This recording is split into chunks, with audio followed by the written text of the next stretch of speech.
Assalamualaikum warahmatullahi wabarakatuh.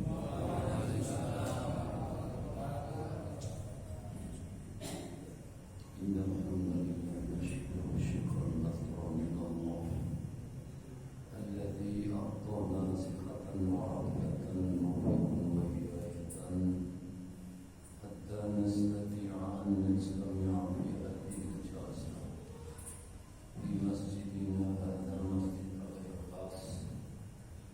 Salatan wa salaman daimaini mutalasimaini ila habibina wa syafi'ina wa qurrati a'yunina wa maulana Muhammadin alladzi arsalana min al-dhulmati ila an-nur bi wasilati al-islam amma ba'd. Ya hadratin Nabi Mustafa Rasulullah sallallahu alaihi wasallam wa ila azwajihi wa dhurriyyatihi wa sahbihi al-kiram ila al-Fatiha.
Syukur alhamdulillah malam ini Allah pertemukan kita kembali di tempat ini dalam bagian sehat walafiat. Mudah-mudahan kehadiran kita semuanya senantiasa Allah catat sebagai amal ibadah kita, dan Allah senantiasa memberikan tambahnya hidayah kepada kita semuanya. Amin amin ya Allah. Para hadirin, para jemaah sekalian, kita lanjutkan. Bismillahirrahmanirrahim. Wa sunanuha qabla dukhuli fiha syai'ani al-adhanu wal iqamah. Wa sunanuha, sunan itu jamak daripada sunnah ya. Sunnatun jamaknya sunnah. Jadi sunnahnya sholat. Qabla dukhuli fiha, sebelum masuk di dalamnya. Artinya ada sunnah-sunnah yang kita lakukan sebelum kita masuk di dalam rangkaian ibadah sholat. Berarti sunnah ini di luar sholat. Ada sunnah di luar sholat, ada sunnah di dalam sholat. Kalau ini sunnah di luar sholat dan sebelumnya, sebelum kita melaksanakan sholat, ada dua hal yang merupakan kesunahan bagi kita semua. Pertama, al-adhanu, adhan. Adhan ini disunahkan sebagai bentuk panggilan telah masuk waktu sholat. Kalau terkait dengan budaya di Indonesia, dulu di masjid atau di musola, paling tidak di masjid. Kalau di masjid itu selalu ada beduk ya. Itu kalau di musola pakainya apa? Kentongan dari kayu kelapa itu ya. Itu untuk memberitahu kepada umat Islam yang ada di sekitarnya bahwa itu telah masuk waktu sholat. Tapi bukan berarti tidak azan. Azannya di dalam. Cuma kalau memberitahu kepada umat Islam yang ada di sekitar masjid dengan azan, padahal belum ada pengeras suara, ya, maka tentu saja tidak mendengarkan. Nah, untuk memberitahu di masyarakat lingkungan sekitarnya itu dengan cara menampung beduk atau kentongan. Namun di dalam masjid atau musola tetap ada azannya. Bapak. Tapi azan ini khusus untuk sholat wajib. Kalau sholat sunnah itu tidak disunahkan azan. Wajib yang 5 waktu. Ada sholat yang wajib, tapi wajibnya wajib kifayah atau fardu kifayah, sholat jenazah, maka tidak menggunakan azan. Sholat tarawih tidak diawali dengan azan.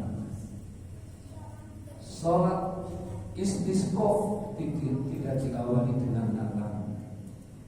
Sholat Idul Fitri tidak diawali dengan dengan azan. Termasuk juga sholat Idul Adha. Nah, sholat Idul Adha insya Allah sebentar lagi, ya, dalam kurun beberapa hari lagi kita akan melaksanakan sholat sunnah Idul Adha. Hari raya besar. Kalau di Mekah itu justru lebih ramai hari raya Idul Adha dibandingkan dengan hari raya Idul Fitri. Sesudah itu nanti baru disunahkan melaksanakan pengorbanan, sehingga kurban itu disembelihnya setelah pelaksanaan sholat Id. Bisa besoknya lagi, bisa besoknya lagi, dan bisa besoknya lagi di tanggal 13 Dzulhijjah. Namun tidak diperkenankan menyembelihnya itu sesudah waktu asar. Kalau di tanggal 13-nya. Nah, Bapak-bapak, para jamaah sekalian yang berbahagia.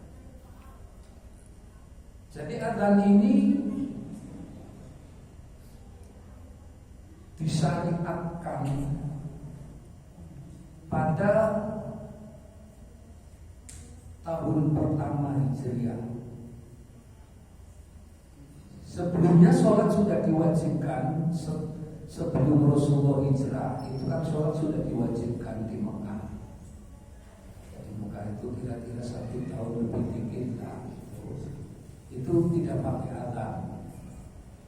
Ketika Rasulullah berada di Madinah, pindah ke Madinah, maka diperintahkan untuk pertama azan, yang kedua untuk melaksanakan sholat Jumat. Jadi awal-awalnya tidak ada sholat Jumat, Pak. Adanya sholat zuhur. Tahun pertama di Madinah itu diperintahkan sholat Jumat. Maka turun ayat, ya ayyuhalladzina amanu idza nudiya lis-sholati min yaumil jumu'ati fas'au ila dzikrillahi wa dzarul bai' dzalikum khairul lakum, dan seterusnya. Nah, ini diturunkan di suatu tempat di mana turunnya ayat tersebut kemudian dibangun sebuah masjid namanya Masjid Jum'ah. Kalau di sini kan biasanya kalau ada tempat-tempat yang bersejarah dibangun apa namanya tugu atau apa, kayak di Jogja. Di Jogja itu waktu terjadi gunung Merapi itu meletus dan arahnya ke sini, pada akhirnya Mbah Marijan yang tinggal di situ meninggal dunia. Tempat yang dulu Mbah Marijan meninggal dunia di situ itu dijadikan satu apa namanya petilasan. Sementara beliau dikuburkannya itu nggak di situ. Nah, di Mekah, di Madinah itu tempat petilasan inilah kemudian dibangunlah sebuah masjid, sehingga ada masjid namanya Masjid Jum'ah karena turun ayat yang terkait dengan sholat Jum'ah. Ada Masjid Ijabah. Masjid Ijabah itu di mana Rasulullah dulu berdoa di situ 3 permohonannya kepada Allah, yang 2 diamini oleh Allah, artinya dikabulkan, yang 1-nya tidak dikabulkan. Nah, itu di situ kemudian dibangun Masjid Ijabah. Ada satu tempat yang saat itu Rasulullah melaksanakan sholat zuhur dan panasnya luar biasa pada saat itu. Begitu panasnya luar biasa, kemudian Rasulullah minta kepada Allah, memohon kepada Allah supaya Allah menurunkan awan. Maka seketika setelah Rasulullah berdoa, turun awan, jadi nggak panas lagi. Maka di situ dibangun masjid namanya Masjid Umamah.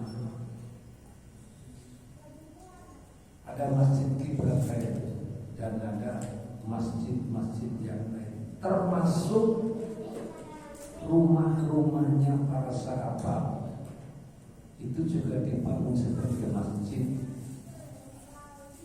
Namanya Abu Bakar, Umar, Utsman, Ali, itu di situ semuanya dibangun masjid. Dari rumah-rumah tersebut yang kemudian dibangun sebagai masjid, itu yang paling kecil adalah rumahnya menantunya Rasulullah yang bernama Ali bin Abi Thalib. Ali bin Abi Thalib itu bukan orang kaya raya. Yang kaya raya itu sahabat Rasulullah bernama Abdurrahman bin Auf. Itu saudara kaya raya. Tetapi orang yang paling banyak ilmunya yaitu Ali bin Abi Thalib. Kenapa? Karena beliau bersama Rasulullah semenjak beliau masih kecil. Jadi semenjak kecil beliau sudah belajar sama Rasulullah, makanya ilmunya banyak itu Ali bin Abi Thalib. Nah, ini adzan bayar, sehingga ketika kita melaksanakan sholat wajib, karena ini merupakan syariat, maka dilaksanakan namun kedudukannya tetap sunnah. Kalau ada pertanyaan bagaimana Pak Ustaz, kalau sholatnya sholat sendirian, disunahkannya adzan sebelum sholat ini sifatnya umum. Umum itu pengertiannya bisa untuk sholat berjamaah, tapi juga bisa untuk sholat sendirian. Tapi biasanya kan kalau sholat sendirian kita nggak adzan dulu, ya, langsung gitu kan. Nah kalau berjamaah pengertiannya itu 2 orang juga jamaah, 1 imam 1 makmum itu jamaah. Tapi jamaah 2 orang berlaku untuk selain sholat Jumat. Sholat Jumat cuma 2 orang nggak sah. Menurut Imam Syafi'i minimal 40 orang baru diselenggarakan sholat Jumat. Maka kewajiban untuk melakukan sholat Jumat itu juga bagi orang-orang yang mukimin. Mukimin itu artinya bertempat tinggal di situ. Ini di sini masjid, kemudian daerah sekitarnya rumah-rumah. Ini namanya mukimin. Ketika kita punya saudara kedatangan saudara dari Surabaya ke sini, nah itu bukan mukimin saudara itu, namanya musafir. Bagi dia yang musafir, maka dia mendapat keringanan. Artinya boleh untuk tidak sholat Jumat, berarti sholatnya sholat zuhur. Jadi boleh, itu bukan nggak usah sholat Jumat atau tidak diwajibkan, bukan. Jadi sholat Jumatnya tetap sebagai kewajiban, namun dia mendapatkan keringanan karena dia sebagai musafir. Dan orang yang dianggap sebagai musafir itu ada batas waktunya, Pak. Mamanya kita berkunjung ke saudara jauh, Surabaya, Komangan. Kita dianggap musafir itu hanya selama 3 hari. Selesai dari 3 hari tidak boleh disebut musafir lagi. Artinya kita tetap sholat normal lagi. Zuhur, asar, maghrib, isya sudah normal kembali. 4 rakaat, tidak boleh digabung, tidak boleh dikosong atau dihilang. Wal iqamatu yang kedua, selain kita disunahkan adzan sebelum kita melaksanakan sholat, juga disunahkan iqamah. Qomat kita nyebutnya kan seperti itu. Jadi adzan sebagai bukti memberitahu telah masuk waktu sholat, kemudian qomat sebagai pemberitahuan bahwa sholat akan segera dilaksanakan. Maka ada, kalau kita di sini kan kadang-kadang antara adzan dengan qomat itu jeda waktunya berapa? Ada yang 5 menit, 10 menit. Kadang-kadang kalau pas masuk waktu isya malah langsung, ya. Banyak masjid-masjid yang habis, yang kalau masuk waktu isya setelah selesai adzan langsung qomat, itu banyak seperti itu. Tapi kalau di Masjidil Haram atau di Masjid Nabawi itu jeda waktunya sekitar 20 menit dari adzan ke qomat. Jadi kalau masjidnya di sini, pengeras suara adzan kedengaran sampai depan sana, ya, sampai depan sana ujung. Nah, sudah selesai adzan, orang itu yang dari sana baru siap-siap datang ke sini. Sampai ke sini belum sholat, artinya belum qomat, karena jeda waktunya 20 menit. Bapak-bapak, al-adzanu bil lughati al-i'lam. Jadi adzan menurut arti bahasa pemberitahuan. I'lam itu pemberitahuan. Wa fi syar'i fikrun maksusun suri'al i'lami bi sholatin mafruqatin. Jadi menurut arti syariah, yang disebut adzan adalah zikir yang telah dikhususkan, yang diperintahkan sebagai pemberitahuan tentang masuknya waktu sholat yang mafruḍah, sholat yang diwajibkan, berarti sholat sehari semalam 5 waktu.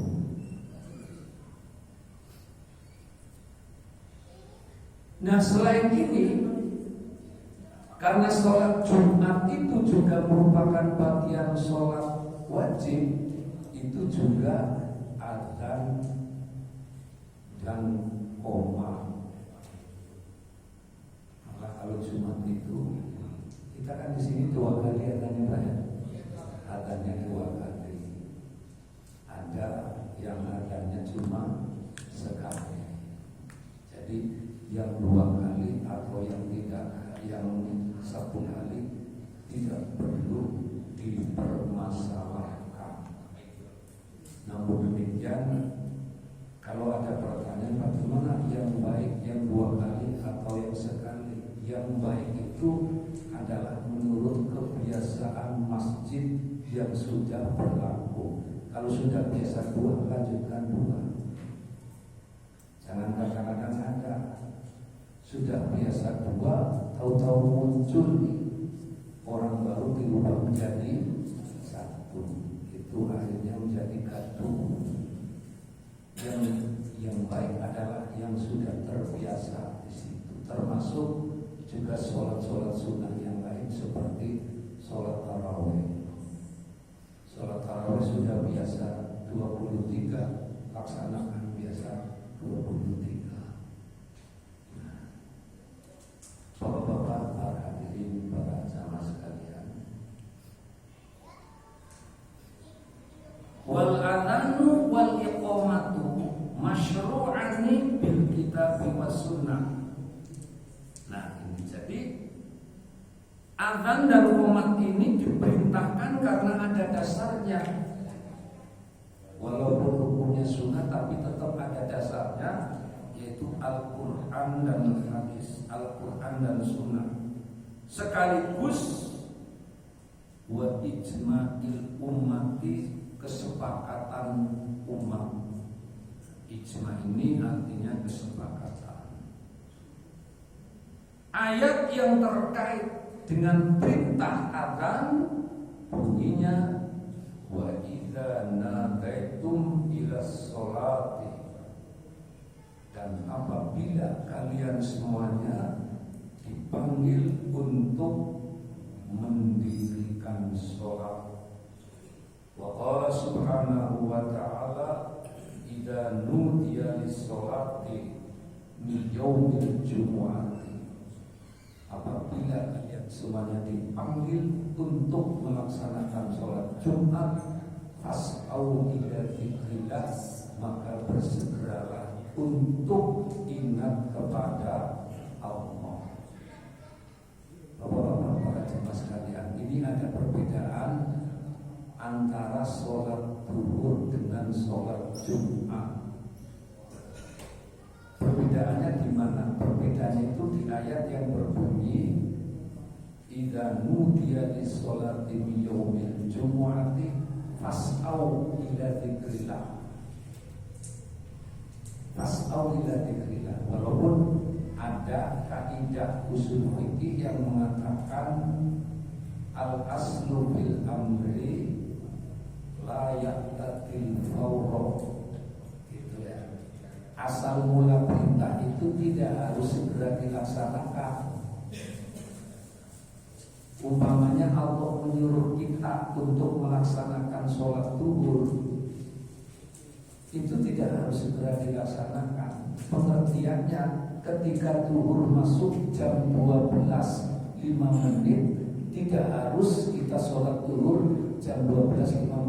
Pengertiannya jam 2 pun masih boleh, selama belum masuk waktu asar Maka kemudian terkait dengan sholat itu ada 3 waktu. Waktu yang terbaik. Waktu yang terbaik itu waktu yang pertama. Ya. Jadi amal perbuatan ibadah yang paling utama adalah sholat tepat waktu. Kemudian ada waktu ikhtiar, lalu ada akhirul waktu. Kan kalau sewaktu-waktu kita sholat zuhur baru 2 rakaat, setelah 2 rakaat belum selesai, baru mau masuki 3 rakaat, masuk waktu asar, lanjutkan, kita masih dapat waktu zuhur. Tapi hal itu tentunya dilaksanakan karena ada satu dan lain hal. Contoh, umpamanya tiduran terus bangun waktu tinggal beberapa menit, langsung kita ambil air wudhu terus sholat, belum selesai sudah masuk waktu yang lain, maka dianggap kita telah mendapatkan waktu sholat. Jadi jangan setiap hari seperti itu. Kalau setiap hari seperti itu kan namanya fawaidul lil musallin, seperti itu ya, artinya sesekali ketika memang dalam kondisi tertentu. Nah, ini bapak-bapak. Jadi bedanya di mana? Kalau al-aslu la yaqtadil fawra, asal mula perintah, al-aslu fil amri la yaqtadil fawra, itu bisa berlaku hanya untuk zuhur, asar, maghrib, isya, subuh. Tapi tidak berlaku untuk sholat Jumat. Sholat Jumat ayatnya idza nudiya li sholati yaumil jumu'ati fas'au, segera memenuhi panggilan Allah. Artinya apa? Segera dilaksanakan. Begitu masuk waktu, segera dilaksanakan. Maka untuk sholat Jumat itu tidak bisa dibuat 2 gelombang. Nah, dulu kan lagi pertama kali COVID ya. Masuk COVID kan keluar itu pemikiran sholat Jumat akan dibuat 2 gelombang. Gak sah sholat. Apalagi sudah 2 gelombang, imamnya satu, yang khutbah juga dia juga. Jadi berarti dia sehari berapa itu tadi? Sholat Jumat 2 kali, khutbahnya 2 kali, nggak sah. Jadi begitu masuk waktu langsung diselenggarakan, langsung dilaksanakan. Ya artinya kalau umpamanya mundur-mundur semenit, 2 menit, 3 menit nggak apa-apa. Umpamanya gini, kasusnya seperti ini, di masjid, kebetulan masjidnya itu di kantor. Pas pelaksanaan Jumat, khotibnya sudah masuk waktu, khotibnya belum datang, gitu kan. Tapi sedang berada di perjalanan, ditunggu sampai 2-3 menit nggak apa-apa. Dulu ada di perpajakan Jakarta Timur, di Ketelia, kantor perpajakan. Waktu masih ada imami Ikatan Masjid dan Mushola Indonesia, karena saya dulu tergabung di imami Ikatan Masjid dan Mushola Indonesia. Nah, di imami itu di dalamnya salah satu di antaranya ada Dewan Khutbah yang menangani orang-orang yang khutbah, para ustadz-ustadz yang khutbah. Ada salah satu ustadz yang oleh pimpinan imami ini, pimpinan Dewan Khutbahnya itu ditugaskan untuk menjadi khotib di masjid, namanya Al-Ikhlas masjidnya sama. Jadi nama masjidnya Al-Ikhlas di BPKP Jakarta itu. Nah, ternyata dia belum tahu tempatnya. Begitu belum tahu tempatnya, muter nggak nyampe. Akhirnya Pak, waktu telah lewatnya sudah banyak. Kemudian di masjid itu tidak ada badal. Makanya masjid itu harus selalu ada badalnya. Masjid harus selalu ada badalnya. Di situ nggak ada badalnya. Kemudian pengurusnya menyampaikan maklumat, barangkali di antara jamaah ada yang bisa khutbah. Nggak ada yang bisa. Akhirnya apa? Sholat Jumatnya itu tidak dilaksanakan, diganti dengan sholat zuhur.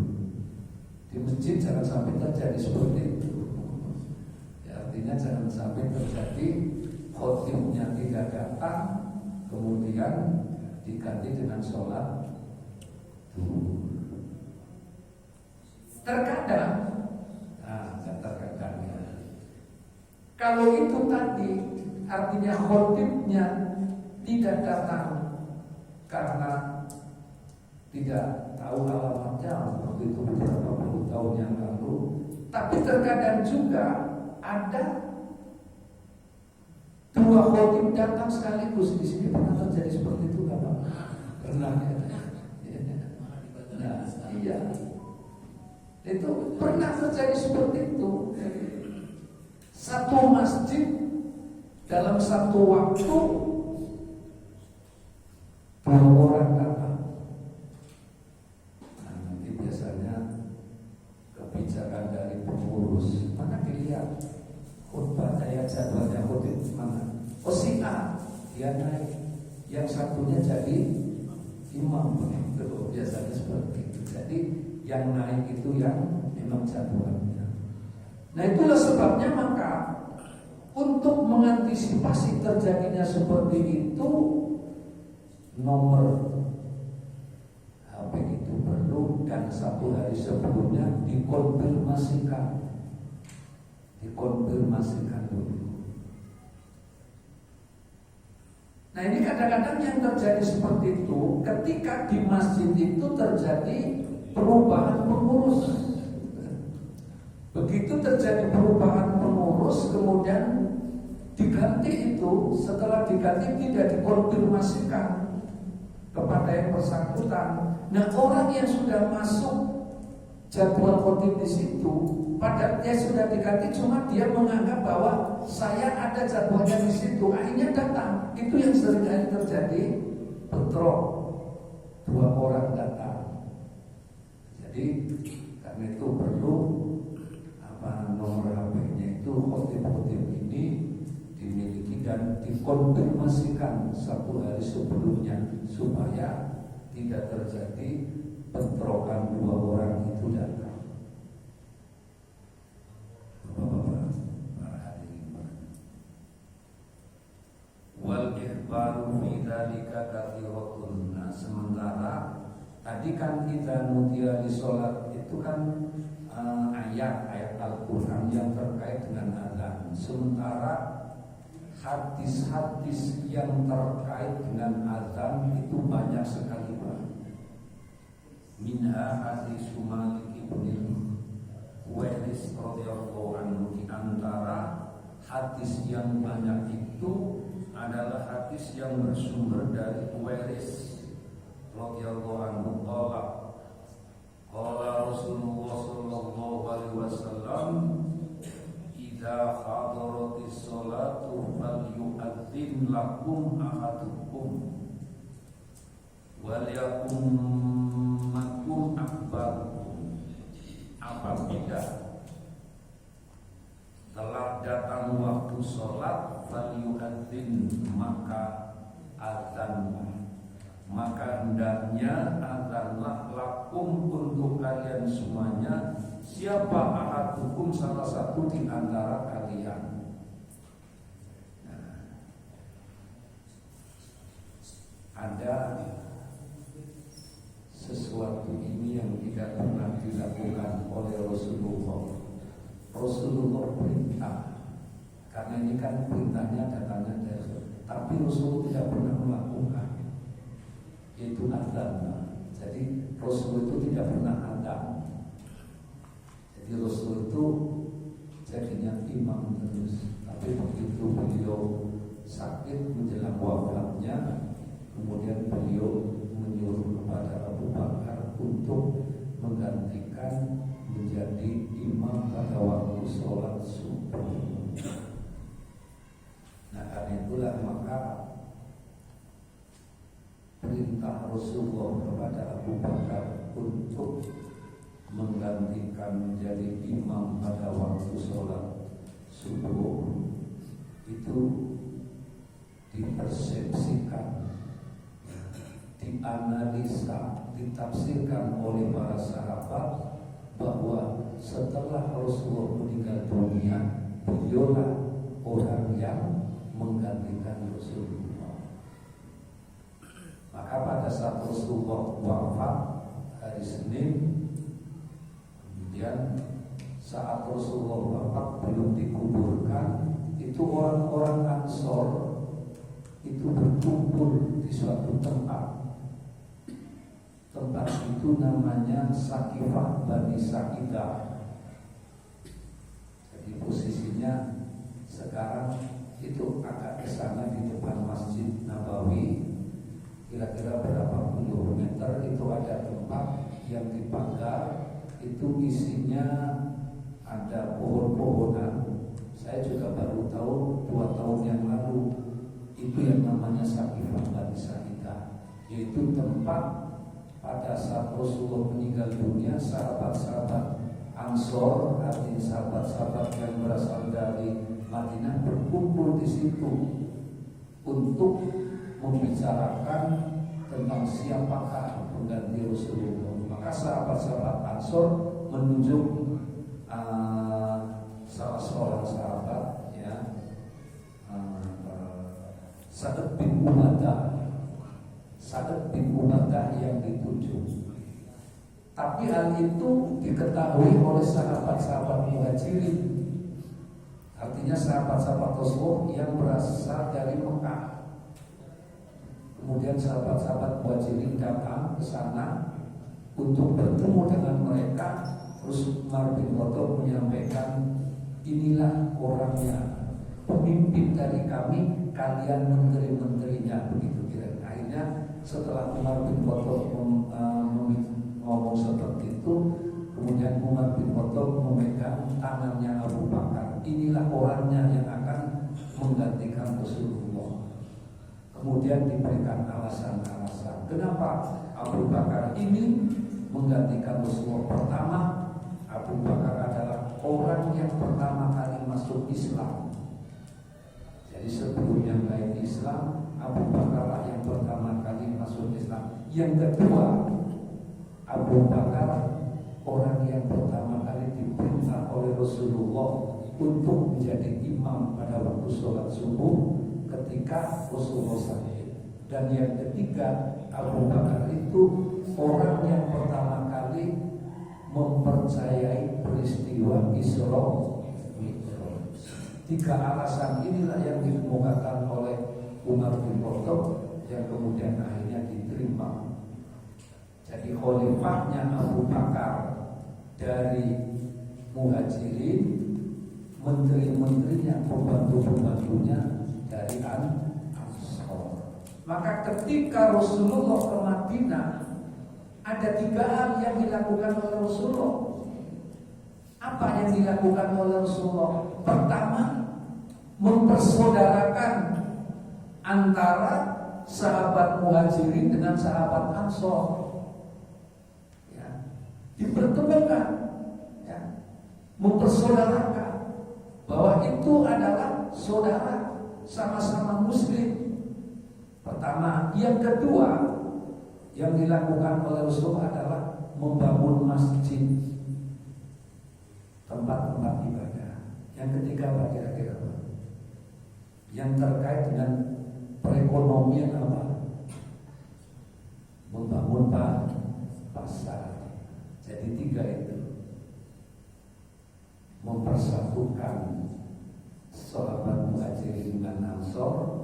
yang keduanya membangun masjid, yang ketiganya membangun pasar. Itu yang dilakukan oleh Rasulullah strategi Rasulullah Sallallahu Alaihi Wasallam, sehingga kemudian mereka bersatu 10 tahun kira-kira di Madinah.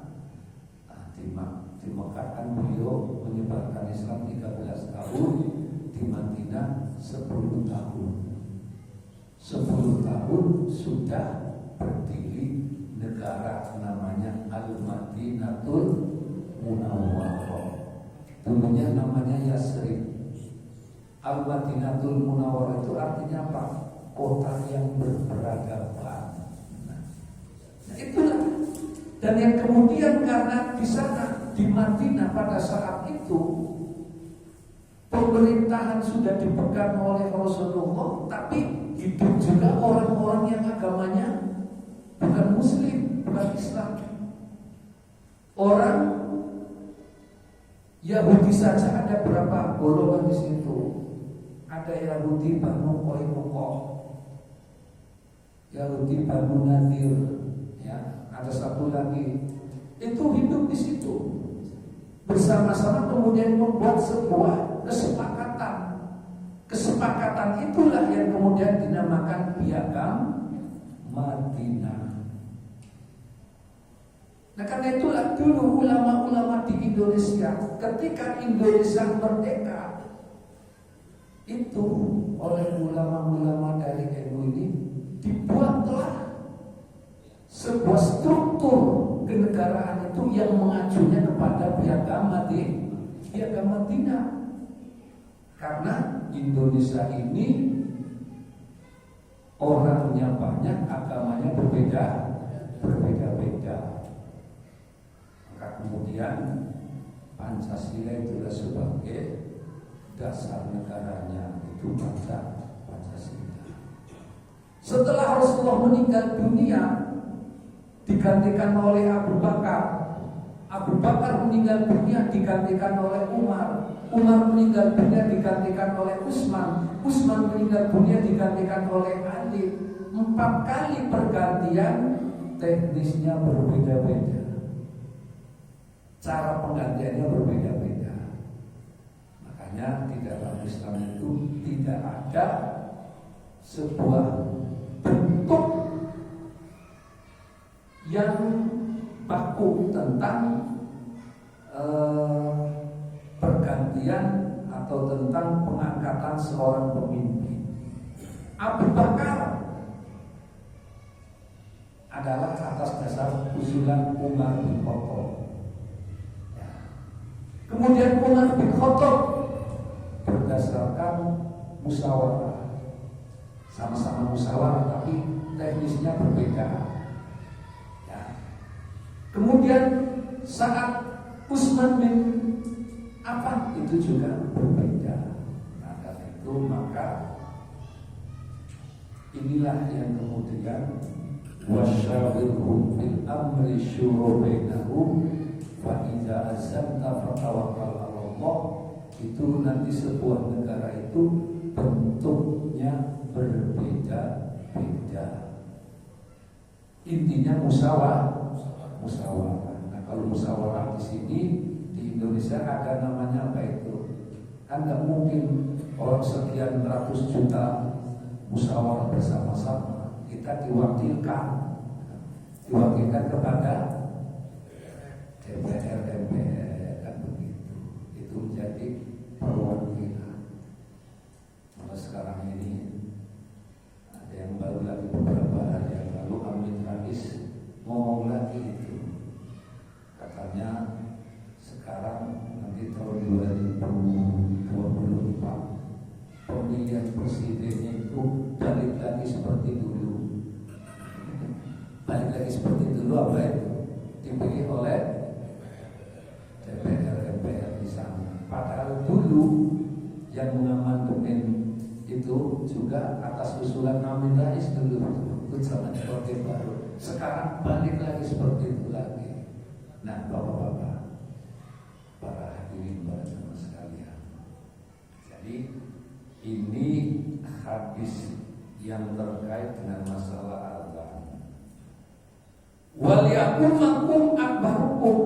Kemudian Rasulullah menyuruh kepada para sahabat setelah azan dan qomat untuk pelaksanaan sholat yang diperintah oleh Rasul adalah yang paling besar di antara kalian yang menjadi imam.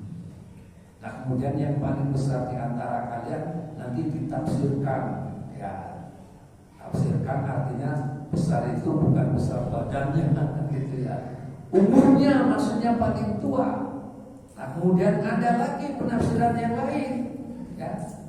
Nah, itu penafsiran yang lain umpamanya dari segi kepastian bacanya dan lain sebagainya. Walaupun dari umur masih muda, ternyata di situ yang paling fasih bacaannya, maka dia yang menjadi imam. Rawahu Syaikhani, hadis ini diriwayatkan oleh Imam Bukhari dan Muslim. Wa fi riwayatin, di dalam riwayat yang lain disebutkan fa'atina umma aqimah, ya. Azanlah setelah azan baru qoma. Ini di riwayat yang lain disebutkan seperti itu. Kalau yang itu tadi cuma menyebutkan azan, tapi yang di sini menyebutkan qoma. Nah, tapi Pak Ustaz, apakah azan ini hanya untuk sholat? Itu orang yang meninggal dunia juga diazankan. Bukan cuma orang yang meninggal dunia, anak yang baru dilahirkan juga diazankan. Kenapa anak yang baru dilahirkan itu diazankan? Filosofinya padahal bukan sholat. Itu artinya gini Pak, anak yang baru lahir, sebelum kupingnya mendengarkan suara-suara yang lain, yang pertama kali didengar oleh anak itu adalah kalimat-kalimat Allah. Azan itu. Inilah yang pertama kali diajarkan, ya. Sehingga dalam sebuah hadis itu, ketika anak yang baru dilahirkan di kuping kanannya diazankan dan di kuping kirinya diiqomahkan, maka anak itu tidak akan diganggu oleh jin, oleh setan. Dikenalkan dulu. Tapi bagaimana terkait dengan orang yang meninggal dunia? Orang yang meninggal dunia itu juga diazankan untuk mengingatkan kembali. Ya kan sudah mati, sudah nggak dengar. Nggak dengar itu menurut pandangan manusia. Jangankan kok seperti itu Pak. Namanya plastik saja itu, suara manusia saja itu bisa nempel di plastik. Apalagi kuping ini yang menciptakan Allah. Suara manusia itu bisa nempel di plastik. Kaset itu pita, pita kan plastik itu ya, pita. Itu bisa nempel di pita itu. Begitu kasetnya diputar, berbunyi keluar suaranya. Padahal kasetnya membuat manusia, apalagi Allah Subhanahu wa Ta'ala. Maka diingatkan kembali supaya sudah pulang ke hadirat Allah, sehingga ditalkin, diajari, begitu ya, diingatkan kembali. Tapi semua yang dialami yang meninggal dunia itu tergantung pada waktu hidupnya. Nah, amalnya baik, nanti akan mendapatkan kenikmatan di dalam kuburnya. Wa huma sunnatun ala shahihi. Keduanya ini sunnah hukumnya, jadi tidak wajib. Walaupun bentuknya perintahnya Rasul, tapi bentuk perintah ini tidak wajib. Bentuk perintah ini sunnah. Ada 13 Pak bentuk perintah. Ada perintah wajib, ada ada perintah sunnah, ada perintah boleh. Ya, sunnah tidak, wajib tidak, apa contohnya? Perintah tapi wajib tidak, sunnah tidak. Contohnya gini, kuntu nahaitukum an ziyaratil qubur fazuruha. Dulu saya melarang kalian ziarah kubur, sekarang ziarahlah. Jadi kalau ada perintah yang jatuhnya setelah larangan, maka perintah itu menunjukkan boleh. Jadi orang ziarah kubur sunnah enggak, wajib enggak. Datang ke sana diperbolehkan sekaligus untuk apa? Mengingat bahwa kita juga suatu saat akan menyusul. Makanya kalau kita ziarah begitu masuk ke gerbang makbah kuburan, kita diberitakan ada bacaannya, Assalamualaikum ya ahlal kubur wa inna insyaallahu bikum lahiqun. Salam sejahtera buat kalian semuanya penduduk kubur. Insya Allah cepat atau lambat kita pun juga akan menyusul. Cepat atau lambat kita pasti akan menyusul. Nah, oleh sebab itu maka karena kuburan ini adalah merupakan satu rumah, maka kalau di situ kuburan orang muslim semua, nggak boleh dicampur-campur. Tapi kalau umpamanya lebar, disekat jadi dua, ini sebelah sini, ya, namanya yang non muslim ini muslim, nggak apa-apa. Seperti di kuburan Kalibata. Kalibata itu kan kuburannya para pahlawannya. Yang jadi pahlawan kan bukan cuma orang Islam saja, ada juga non muslimnya, ada Kristennya, ada mungkin Hindunya juga ada, tapi dipisahkan tempatnya begitu. Wakilah fardu kifayah. Jadi ada lagi pendapat yang mengatakan kalau azan dan qomat itu adalah fardu kifayah. Wakilah sunnatun. Ada pendapat lagi sunnah fi ghairi jumu'ati. Jadi kalau azan yang bukan untuk pelaksanaan sholat Jumat, zuhur, asar, maghrib, isya, subuh, itu sunnah. Tapi kalau untuk sholat Jumat, azannya fardu kifayah.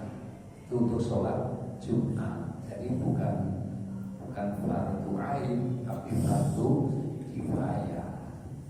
Nah, baiklah para hadirin, para jamaah sekalian, sampai sini yang dapat saya sampaikan pada pertemuan malam ini. Ada dua sunnah-sunnah yang belum memasuki waktu sholat, dan insya Allah nanti berikutnya sunnah yang sudah masuk di pelaksanaan sholat. Jadi waktu pelaksanaan sholat, selain rukun-rukunnya ada sunnah-sunnahnya. Baik, ada yang mau ditanyakan sudah? Ya. Assalamualaikum warahmatullahi wabarakatuh. Waalaikumsalam. Pertanyaan Pak Ustaz, Ya. di daerah masih ada ajan tapi tidak pakai speaker, itu gimana Pak Ustaz? Iya. Jadi ada di sebuah daerah, salah satu di antara Cilembu, daerah sana itu. Saya teringat ya beberapa tahun yang lalu, ya sudah lebih dari 10 tahun yang lalu, 11 atau 12 tahun yang lalu, tetangga saya ada yang menikah dengan orang sana, daerah Cilembu. Saya ngirim ke sana. Begitu saya ngirim ke sana, pas pelaksanaan akad nikahnya itu juga tidak pakai pengeras suara. Nah, begitu tidak memakai pengeras suara biasa seperti itu. Kemudian pada waktu Jumatnya pun, ya, adzan tetap ada, tapi tidak dengan menggunakan pengeras suara. Kalau yang ditanyakan sah atau tidak sah, tetap sah. Cuma terkait dengan masalah perkembangan zaman, dia tidak mengikuti sebuah perkembangan zaman. Bahwa sesungguhnya pengeras suara itu adalah sebuah instrumen, sebuah alat untuk mempermudah, memperlancar. Ya. Nah, sekarang kalau umpamanya masjidnya besar kayak begini nih, waktu khutbah tidak pakai pengeras suara, itu yang di luar sana kurang gerak. Nah, karena apa? Tentu saja alasannya karena Rasulullah bagi mereka, karena Rasulullah tidak menggunakan pengeras suara. Nah, yang seperti inilah yang disebut bahwa perkembangan cara berpikirnya terkait dengan pengetahuan yang terkait dengan kemajuan Islam itu masih terbelakang. Ya, masih terbelakang. Seperti ini berpikirnya. Kita di sini masih berpikir seperti itu. Di Madinah saja, di Masjid Nabawi yang di situ juga ada kuburannya Rasulullah. Kalau adzan pakai pengeras suara. Dan karena itu perlu diberikan pencerahan. Tapi biasanya nanti lambat laun akan berubah, Pak. Itu 12 tahun yang lalu, nggak tahu sekarang sudah berubah Pak. Saya belum kesana lagi. Nah, jadi di daerah-daerah yang masih terpencil, cara berpikirnya masih seperti itu. Tapi seiring dengan perubahan zaman, kemudian nanti juga yang muda-muda, ya, yang sudah belajarnya di pesantren, pengetahuannya semakin bertambah, itu nanti akan berubah. Perlu waktu untuk berubah itu. Iya. Baik Bapak-bapak, para hadirin, para jemaah sekalian. Rabbana wa lana bisana wa illam taghfir wa tarhamna lanakunanna minal khasirin. Allahumma zidna ilman wa subhanahu wa ta'ala. Rabbana atina fid dunya hasanah wa